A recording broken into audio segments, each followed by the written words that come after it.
I'm excited to be at my first hearing today.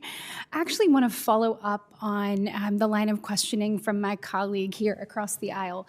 As he discussed, recruiting poll workers has been a constant challenge, and it's actually become more challenging and more difficult in recent years as we've had more and more experienced volunteers choosing to retire. I'd like to do kind of a rapid fire, very quick as we go through and talk with each of you just about what are your offices doing to encourage people to engage in this electoral process, to be poll workers. Any tips you have or anything that's working? Because I think if we could hear what's working for you, that would help us get the word out to other places about what they may do to help remedy that problem. And we will start with you. Yes, ma'am.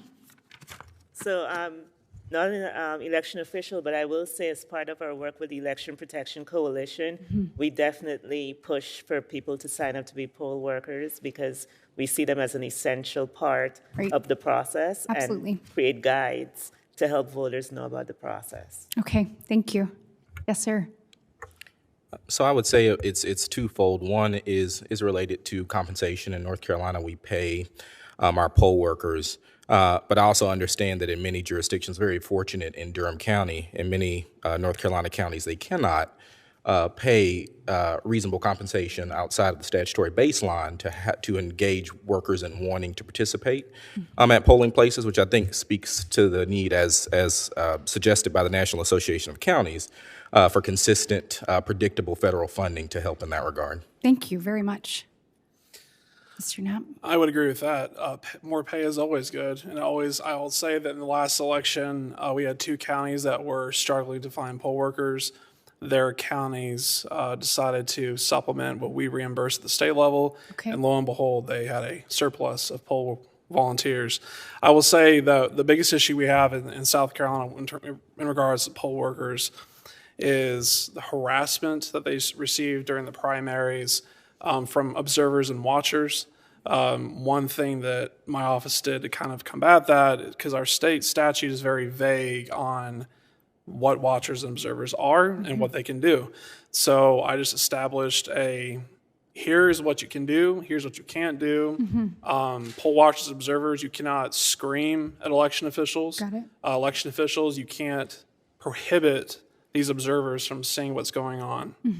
So I think everybody on the same page. So the clear guidelines. Yes, everybody's on the same page. Secretary. Thank you, Senator.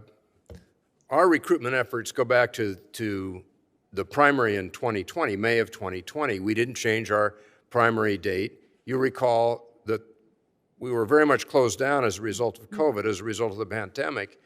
But Nebraska voters like to go to the polls, and they want to go to the polls. And we have a percentage of Nebraska voters who are voting early. But we also have Nebraska voters who like going to the polls.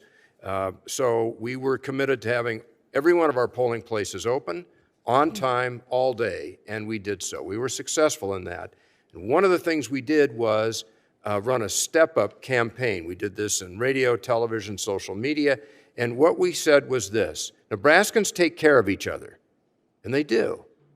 Nebraskans take care of each other. There are older poll workers who are concerned about serving as poll workers in the midst of the pandemic. It's time for the next generation of poll workers to stand up, to step forward, and they did, Senator, Nice. they did. Nice. So this was a difficult challenge, which turns out to have been a generational opportunity for us. Yes. And now, today, I encourage people who have concerns about our election processes to go serve as poll workers. Right. Go be a poll worker. Take a look at what's going on and see what you We need think more for good people to yourself. step up and do it. I am almost out of time. I am so sorry. Okay, I'm sorry. And just quickly, because I have one question I want to get We're in. not that strict here on the Okay, Rules great. Committee, even though we're called the Rules Committee. I really so you can go. appreciate that, Senator Klobuchar. Thank you. Thank you, Senator. I'll echo all the comments that have been made. This is a truly bipartisan issue.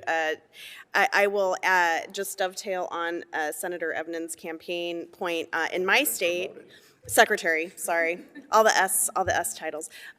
In my state and many other states, we actually allow 16 and 17-year-olds to serve as poll officials even before they're ready to be actual voters. Okay. So that they're getting in on the process Getting the younger early. generation involved. And we are seeing a lot of success with that as And well. taking pride in the process. I love it. Well, we've got to get more people engaged and be able to, the generation that is retiring, we have to have new people step up. So thank you for those ideas.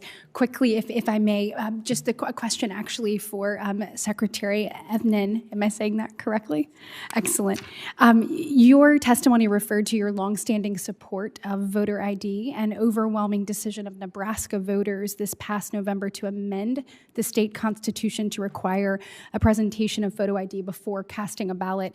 In Alabama, our voter ID law was passed in 2011 and has been in effect since 2014. And under our law, a voter that doesn't have one of the approved forms of voter ID may receive a free Alabama voter ID from various locations, including the local county board of registrars, among others. But in fact, actually, our Secretary of State's office will drive to your house and give you, do a voter ID right in your driveway, if that is what it takes to make sure that you have that. So I obviously share your view that voter ID laws are an important way to help ensure the integrity of and enhance faith in our elections. Can you just say a little bit more about the importance of that and what do you believe have been some of the best practices that you've seen? And Secretary, I know Senator Bennett has another commitment, so a quick answer on this one I would really appreciate. Thank you. Thank you. We're looking in the implementation of it. The legislature, and I'm working with them, the legislature's looking at, can we make our state-issued photo IDs available at no charge? And I think that goes a long way. Already, 97 or 98% of our registered voters possess a photo ID issued by the state. We're committed to make sure everybody gets that everyone has an opportunity. Thank you so much, Mr. Secretary. Thank you all for being here. Thank you. Thank you.